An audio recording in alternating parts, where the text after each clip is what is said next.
Welcome to the Koji Podcast. This is Self-Defense Masculinity Part 2, Season 2, Episode 6. Today, me, Saul Espinoza, I'm joined by David Espinoza.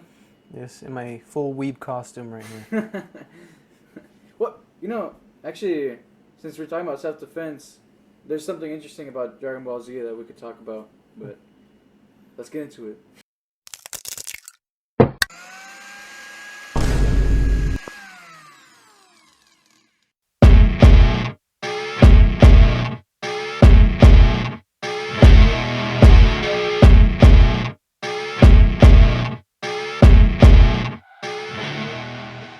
So yeah, I guess from a very early age, we were into like really epic Pretty much from the womb. Yeah.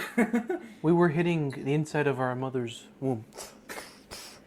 Just sparring. Well, maybe not sparring, but shadow boxing, And then when there was less space, just, working that serratus muscle for punching power. And we came out of the womb like animals, basically. I almost killed my father. I came out this way. Just kidding. My father had to restrain me. I almost killed the man. No, but seriously, when we were really young, we were really into like action movies, and we were into, Dragon Ball Z. We were into, all those really cool shows, right? Avatar, whatever. And obviously, we're not the only ones. Pretty much every boy likes those things, Every boy. Every boy. And so, and I think, like we were saying in the last podcast, it's something that's inside a boy's mind, a man's mind, is he's just inclined. He's inclined towards, fighting, violence, all those good things. Aggression, Yeah, aggression isn't necessarily bad unless it's and toughness, unmoderating. Yeah, but here's the thing: is that, that's why they have to have good models of masculinity, good models of restraint, and good models of strength. But that's why we go towards like something like Dragon Ball Z, which I mean, yeah. Tell me about that a little bit. What was your first thought? First thoughts you can remember as a child. Dragon Ball Z. Watching Dragon Ball Z. All I remember is watching Raditz get killed by Piccolo with this. What was it called? The special beam cannon. Mm-hmm. But then I also remember playing a lot of the video games. But I mean, come on, we were like that's the only thing we would play sometimes for like months. Yeah, for a good while it was just all Dragon Ball Z, Dragon Ball Z, all that. We wanted to play Dragon Ball Z in real life, like, and we would like fight each other or whatever. So. Yeah, and that's the thing. Like, it's, like even when you see like little dogs or whatever, they always want to fight all the pups. And so yeah. You gotta let that inner dog out. No, yeah, but, as pups, they're wrestling, they're learning how to fight. Because when dogs get older, it's more apparent in a dog that he has to fight. You know what I mean? Because it's not like dogs have rational minds. They're like, oh, we have to be calm. We have to. We should not partake in such duels. We are much civilized. Yeah, no. But the life of man is similar because we're not just spiritual beings, we're body and soul. We have an intellect and will. Exactly. And here's the thing: is that over time, our dad, he would tell stories about how he would go into fights when he was a lot younger. For good reasons, for bad reasons, all the whole bunch. Especially, I know that a lot of kids back then would get into a lot more fights. I don't think. Oh, I guess it is prevalent now too, but for sure. Like a lot of our dads, went through. Have stories of they have fighting stories like that. I don't really have. But I've never. Yeah. Oh no. No. I was just gonna say that personally in school, I never got into a fight with anyone. I don't know. It's because of my personality. I was athletic and all that, but I wasn't. No, maybe it's because our dad. He sort of like taught us, when it's good to fight or not to fight. Yeah, like he discouraged us from resorting to violence, I suppose so. Yeah. Because he would tell us the stories of his fighting stories, but then he would also tell us when it was wrong, Yeah. And also, our grandpa was a boxer.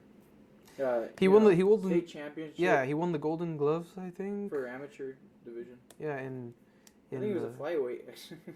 yeah, he was a really light guy, but man, he was disciplined. You know, we hear stories about him.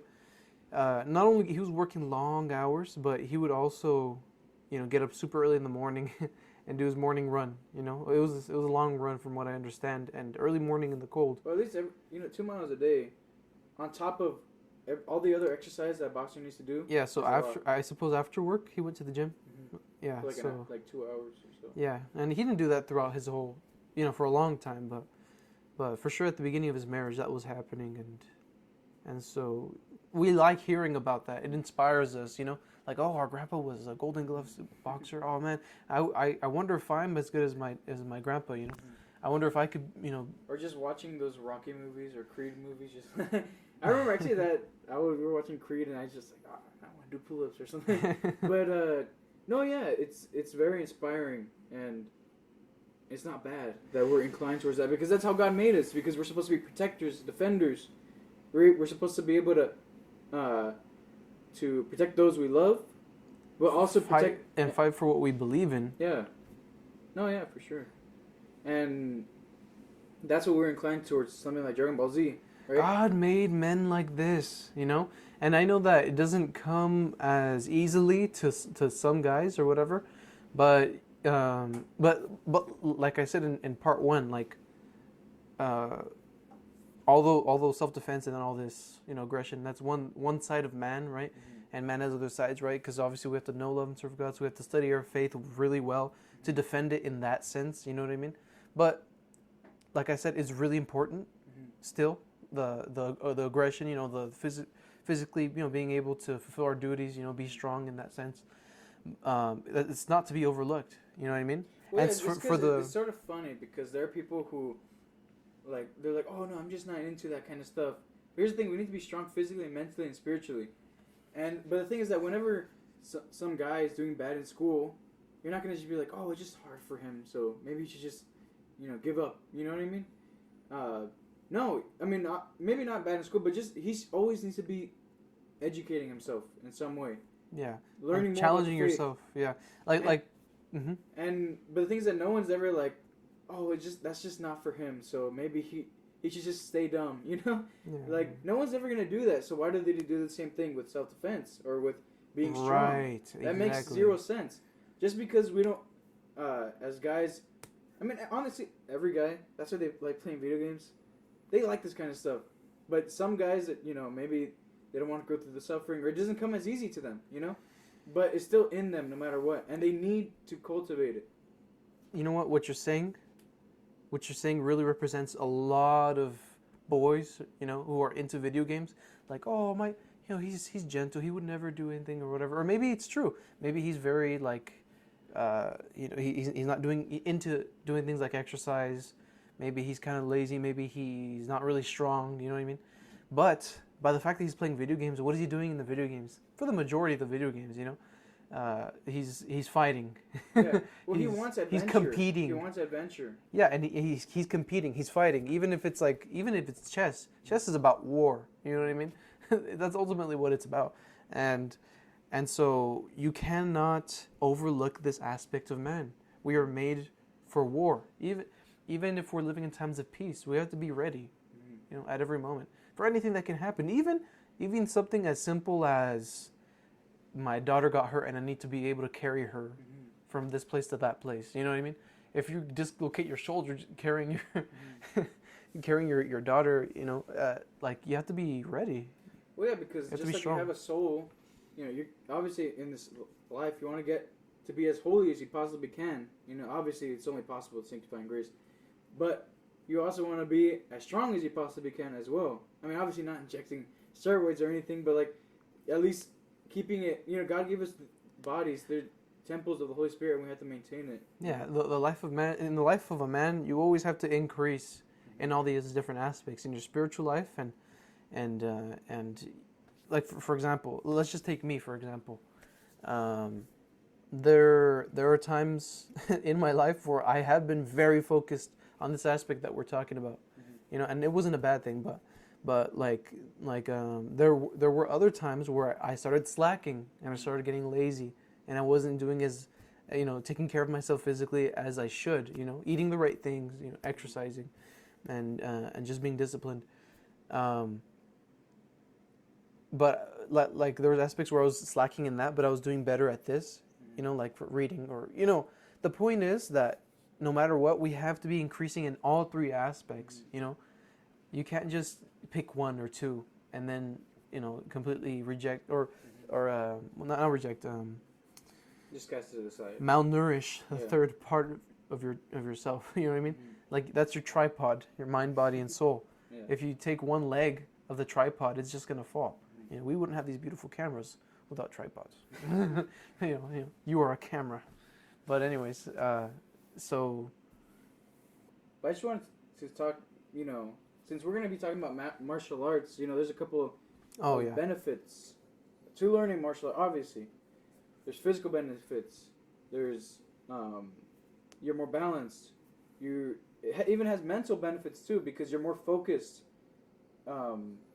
There's like even your brain fogginess that starts like clearing away.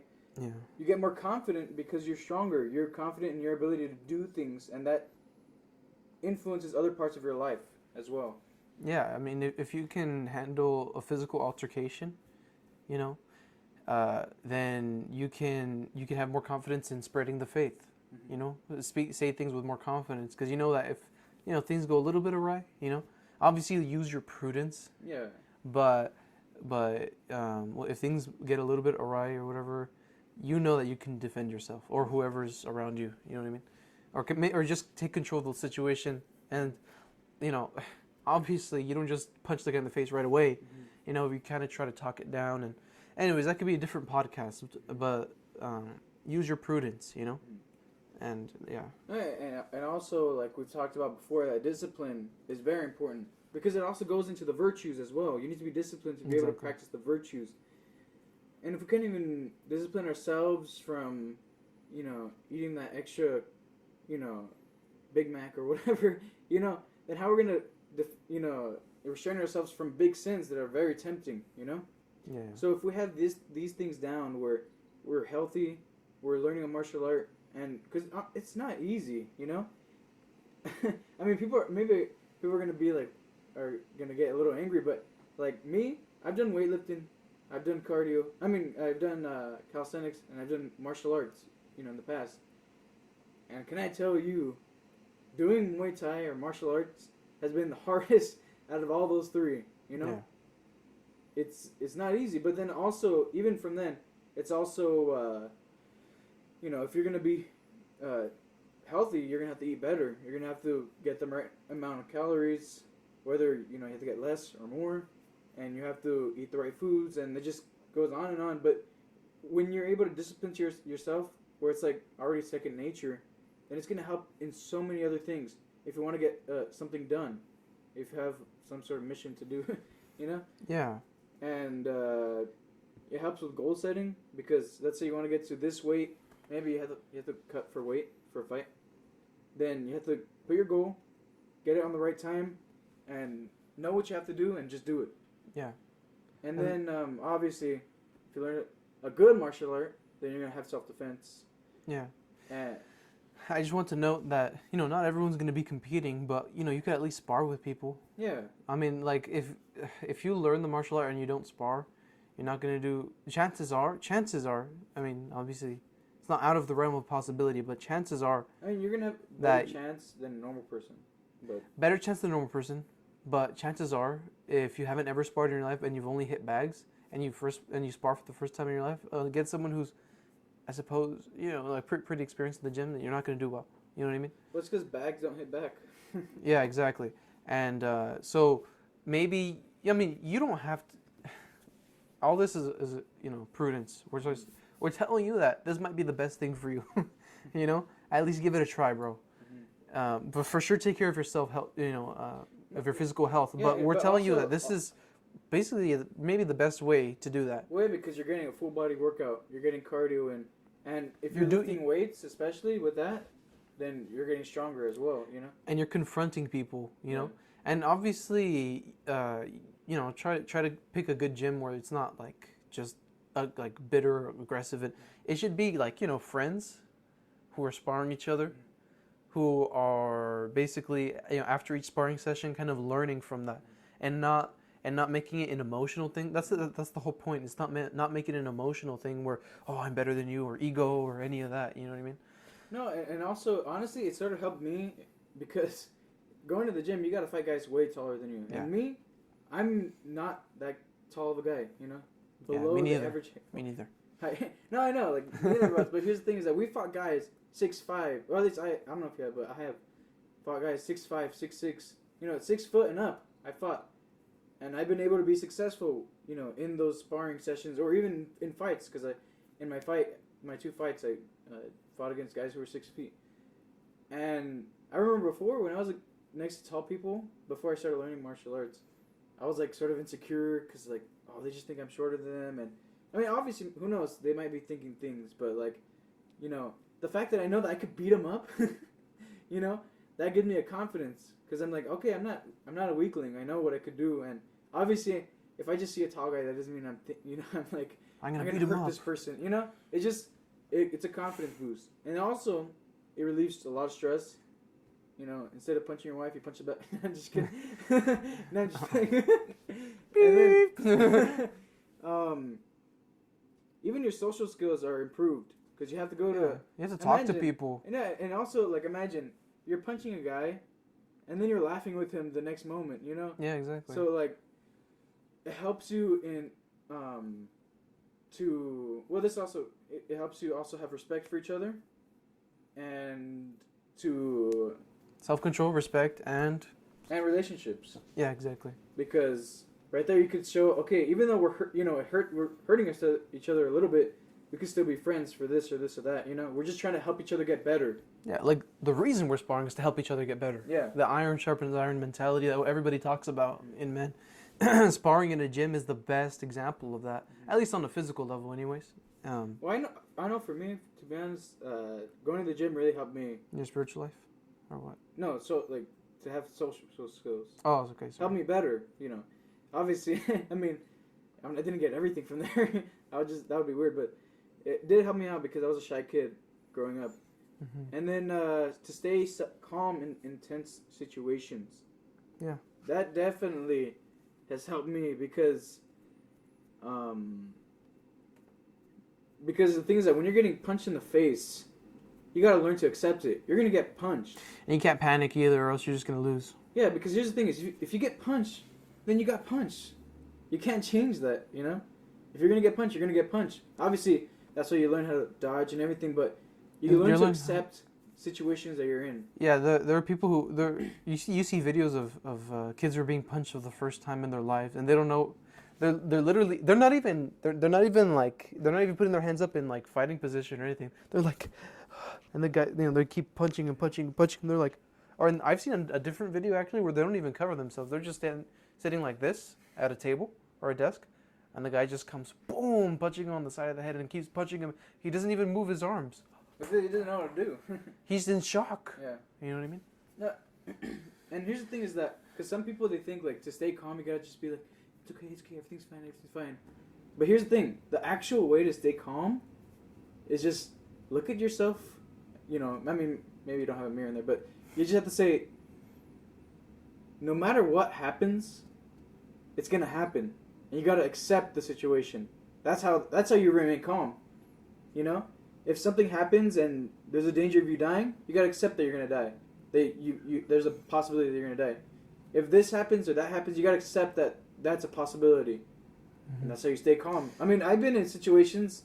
You already know. I don't want to go into the whole situation about like,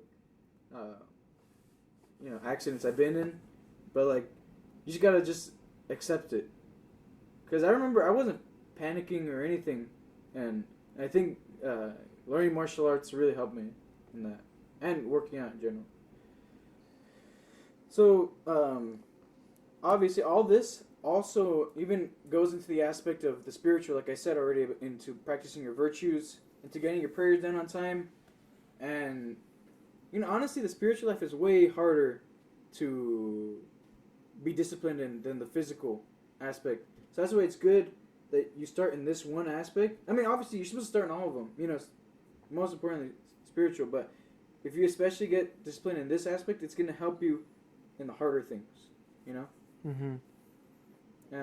It changes your entire mentality. Which brings us into the transition. The warrior mentality. No, sorry.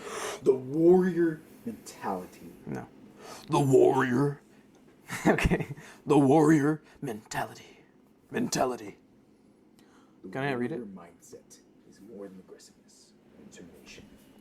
It is about overcoming challenge and adversity.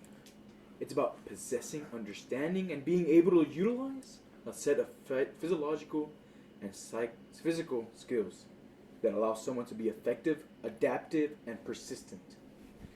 Quote, being a warrior is not about the act of fighting. It's about being prepared. It's about being so prepared to face a challenge and believing so strongly in the cause you're fighting for that you refuse to quit. End quote. By Richard Machowicz, author of Unleash the Warrior Within. Oh, yeah. By the way, this is an article I found on the internet. Secular guy, right? But he's saying some good stuff. He's saying a lot of good things. At the moment, I don't remember. I don't even have the article right here. I just copy and pasted it. So I will try to get those references later on in the description. But for now, we're just going to continue. Quote, sports are sometimes likened to war or battle, which in itself is ludicrous. But one parallel that can be drawn is between the warrior mindset shared by athletes and soldiers. Warriors are renowned for their mental toughness and understanding how they develop that resiliency. It's something that can in turn be used to better prepare young athletes for the battles they will someday face. Navy SEAL training. It's no secret that some of the most mentally tough individuals on the planet are those who endure the rigorous training of the Navy SEALs program. Because of the challenging and highly dangerous missions these warriors are commanded to undertake as part of their job, it is absolutely essential that they are both courageous and impervious to the effects of fear. The secret to their training lies in the practice of habituation, a form of learning in which a subject decreases or ceases to respond to a stimulus after repeated exposure. For Navy SEALs training, that means if you continue to expose a soldier to something they initially fear, you can eventually condition them to overcome that fear. In an interview with Men's Health magazine, Sergeant Bill Colin of the 1st Battalion of the 4 Marines put it in this way. Essentially, you're bending the body's software to control its hardware. It works standing over a putt on the 18th green. It works shooting a final second free throw. It works banging down a door with a bad guy on the other side. End quote. I don't know, you want to comment on something or do I continue? No, I mean, I like how he put it. To bend your body software to control its hardware. Well, it's like Jocko says, mind control. Mind control. Because he's saying that mind control is real, but not where other people, can control your mind by some program or something. It's where by hypnosis. You control yourself. Your own mind. Yeah. Sorry. Well, you control the way you react to things, Anyways, additionally, while being extremely physically fit is a huge component of being a Navy SEAL, it is only considered a prerequisite for those who want to be a part of this elite unit. Yeah. What is much more important is the mental component. Those seen as being mentally weak are the first ones that get screened out. No matter how impressive the physical statistics are, Lieutenant Commander Eric Podorat made an interesting correlation between Navy SEAL candidates and Olympic athletes. Physically, there's very little difference between athletes who win Olympic gold and the rest of the field. It's like the SEAL candidates we see here. Terrific hardware, sit-ups, push-ups, running, swimming, off the charts, superhuman. But over at the Olympic Center, the sports psychologists found that the difference between a medal and no medal is determined by an athlete's mental ability. The elite athletes, the Tiger Woodses, the Kobe Bryants, the Michael Jordans, this is what separates them from the competition. Knowing how to use information. So you see how there are different aspects of the warrior. Mm-hmm. You know what I mean? Not one of them are unimportant. Mm-hmm. They're all important. That's why you have to develop them all. Yeah, that's why it can't be merely aggression. It can't be merely blind aggression. Yeah. You know, it has to be everything. You know, you can't be just dumb and strong. No, it has to, you have to be like the savage who's been tamed and who's a good Catholic. You know what I mean? Yeah. Like Catholic Wolverine or something. Hey, Bob, I have to go to confession, so I don't know. I'm not gonna kill you, but I really want to, so what? I go to confession right now. Oh, somebody? I said Wolverine. I thought you said father. I was like, No. Okay. Did I? No, I was talking about Wolverine. Essentially, what it all boils down to for these elite soldiers that by consistently putting themselves in demanding situations or stressful environments on a daily basis in training, they condition their minds to the point that they no longer have an emotional attachment to danger. In essence, they become immune to fear and much less likely to fold under mental duress. This reminds me of something that this veteran was talking about, and he was just saying this, that if a soldier has in his mind on the battlefield and he's worrying whether he's going to come home or not, he's useless. He's not going to be an effective warrior. He's useless because he's just thinking, what can I do so that I can survive to make it home, instead of thinking, how can I complete this mission? Because he has to accept in his mind that he's probably not going to get home. He might not. But no matter what, if he has that out of his mind, he accepts the situation he's in, then he could advance a lot faster and a lot better. And he could be a lot more clear-minded. Mentally strong, clear on his goals, you know. Whereas it's just a mixed thing. You're kind of thinking about your own life. You know, you're the goal of the mission and your own life are kind of like you're having trouble prioritizing. You know what I mean? Whereas if you know that this is the goal and you know I'm going to give my life for this country, then you're just going to go all out and you're going to be very effective in completing the mission. You know? Obviously, it has to be for a just reason, not just just to Anyways, continuing the article. Spartan training. The Spartans say that an army may win while it still has legs under it. The real test comes when all the strength is fled and the men must produce victory on will alone. Quote by Stephen Pressfield's Gates of Fire. That's profound. Like, I know we've all been through those moments in life where we feel like we've given everything. So we're just going to take a nice big break from doing all of our duties, you know? Like, for example, there have been times where, like, I feel so tired that I'm not going to work out, you know what I mean? And if you're literally, like, if you're literally tired to the point, like, you're hurting yourself very mortally, very badly, you know? Obviously, you know, you're not going to work out, you know? What if you have a broken leg? You're not going to do squats, you know? But we make excuses for ourselves all the time. But in reality, we know that we can, you know, if we force ourselves to do it, we will do it. And if there's a great motivator, like, oh, I'll lose my job if I don't do this, then you usually do it. You feel really bad and really tired, but you do it because you know that you can't lose your job.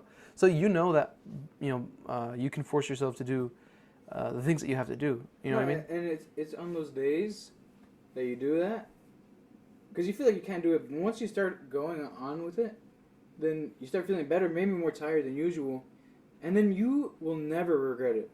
Yeah, exactly. You're never going to regret having done that workout, you know? I mean, unless you have get into okay. Let's just say, like, you know, 2 weeks after, you know, where you're probably not going to feel sore from that one day that you worked out your legs or whatever. You're gonna be like, you're not going to say, oh, I wish that day didn't happen. You know what I mean?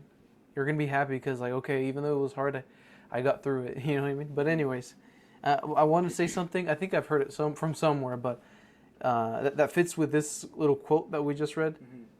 And it's like there's no motivational music on the battlefield. You know how a lot of people even I listen to music a lot when I work out. You know, and I suppose it kind of helps. It's mostly for the emotional part of it, like, oh, you want to feel like in that emotional state. But in reality, when you're on the battlefield and and maybe you felt a bullet. Bullets are whizzing at you, and you come at the reality of death. Mm-hmm. In that moment, you're not thinking, or maybe you are feeling it. But most likely, when that realization hasn't happened ever in your life yet, most likely, I think you're like hesitant, maybe. Mm-hmm. I've never been in something like that, but I'm thinking that for a lot of people, the response would be, okay, I need to run away. I do not accept this danger that I'm facing. I quit. That's what I think a lot of people would react in that way. I would hope that I would have enough virtue. I don't know because I've never been through that, but I would hope that I would have enough courage and enough virtue to. And that's why you need to do things that you don't want to do. You need to practice that virtue. Because obviously, if you're just thrown into that situation, you're gonna just do whatever you feel like doing at that moment, which is running away, or If you condition your body and your mind to endure difficult things like cold showers or working out. It's gonna get into that right now. So continuing. Personally, one of my favorite movies of all time is 300. It is a story of the Battle of Thermopylae, where a small cadre, I don't know how to say it, of 300 Spartans battled impossible odds in defending their homeland against an invasion from the Persian Empire, whose army was reputed to have 1 million soldiers. It seems ridiculous to believe that such a thing would be possible. The Spartans were no mere soldiers. In their era, Spartans were regarded as the most disciplined and fierce warriors in the world. Spartans were known for the rejection of anything perceived as weakness, and they pursued training with the singular focus to enhance their ability to perform in battle. One of the most intriguing aspects of the Spartan development of mental toughness involved bathing in cold water. In ancient Sparta, hot water was considered a luxury, and Spartan warriors eschewed anything they perceived as being indulgent or leisurely. Therefore, they would engage in daily baths of freezing water, as they believed it would mentally prepare them to endure discomfort and build resilient spirit. Being able to overcome the physical and mental toll of the chilly water took exceptional willpower and strengthened their mental toughness to the point that they became comfortable with discomfort. When you consider that the average person is likely terrified to take cold showers, it shows that it takes an exceptionally tough individual to undertake this type of challenge. The point of the story is this. Exceptional people often do things that others would consider insane. The truth is, you can't get extraordinary results with ordinary training. Facing a situation one dreads by its very nature helps to build inner strength and forces the body to adapt. Only by testing oneself and pushing through barriers can one experience true growth. So how can we apply this to young athletes? Obviously, we're not preparing to send these kids to war, but some of the concepts are similar. Getting athletes to face their fears head on and not allowing them to make excuses or taking the easy way out. The overall takeaway from looking at the way soldiers train to enhance mental toughness is that it can be developed. Looking at the way soldiers train to enhance mental toughness is that it can be developed. Mental toughness is not simply an attribute you are born with, but something that can be significantly enhanced with the right training. So that was the end of the article. And I just want to say that, obviously, he's talking mainly to athletes and people who do sports and stuff like that. But I think for us, as Catholics and for anyone, the goal should be to get to heaven, right? And anything we do should be for the glory of God and for that goal, right? Salvation of souls. And maybe it might sound ridiculous, but honestly, working out and doing that is going to help you towards that goal. So that's why if you look at the saints, they did a lot of those things where they did uncomfortable things. They wore hair shirts. They wore, just uncomfortable things, the sackcloths. They lashed themselves. Obviously, these things they would do with. Yeah, I mean, under. Ask your priest before doing it, and ask a good supervision. Ask a good priest. Supervising of a spiritual director. Supervision. Supervision. But the thing is that this is the things that the saints have been talking to us for years about, and which the church does implement in fasting, although it's been more lax recently. In its long history, we've always been big on penance. And the thing is that I think that when we're more strict upon ourselves with this, it builds better men, and that's why masculinity, and the warrior mentality is being lost in our day, and that's why people are pushing for toxic masculinity, because that's just a way of trying to get men to be, just neuter themselves, basically. To be soft, to basically to not defend society if it's overrun by bad people. Yeah. But anyways, and to just have a community of men who spar each other regularly, that's what you find in the gym, right? But imagine if you found that at church, you know what I mean? Like a group of guys who go to the Latin Mass or whatever, and they set up certain days. It doesn't have to be super frequent, at least once a month, or I don't know what the heck, I think that would be great for men, especially in the church. And here's the thing is that because people they get mad, they're like, there's no community of guys that are like me, where you gotta start one. Yeah, exactly. Where they want to work you out. You be the one. They want to be tough, And here's the thing. Yeah, exactly. Usually, this is what I think, that when we have that in our mind, and we're like, God, why don't you just send someone to start a group to do this? It's like maybe He's telling you that you need to do it, because no one else is doing it, If this is in your mind, then maybe you should do it, because it's so rare, and it's gonna be so good. I think people will. And maybe the Lord is trying to tell you, but you're not really listening. Maybe the Lord is like, who's really passionate about this subject, and has 2 thumbs? That guy, or this guy, or whatever.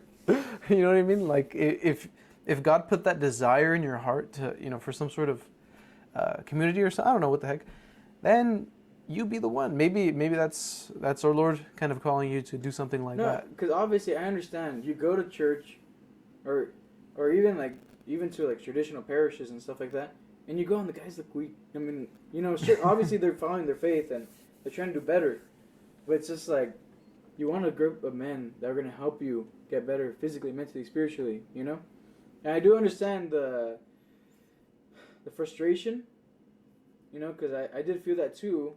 But that's why you gotta go and start your thing, or you gotta go and start. Maybe it's your chance to evangelize to these people. Maybe you don't need to start a group, but you could just talk about it. Yeah, and get them into it. Yeah. And what we're talking about here shouldn't be some sort of impersonal thing. I don't know, like if we're talking about a business or something. What we're talking about here is relationships. Yeah, make relationships, and not just for You make relationships, and in a good relationship, you want the good of the other.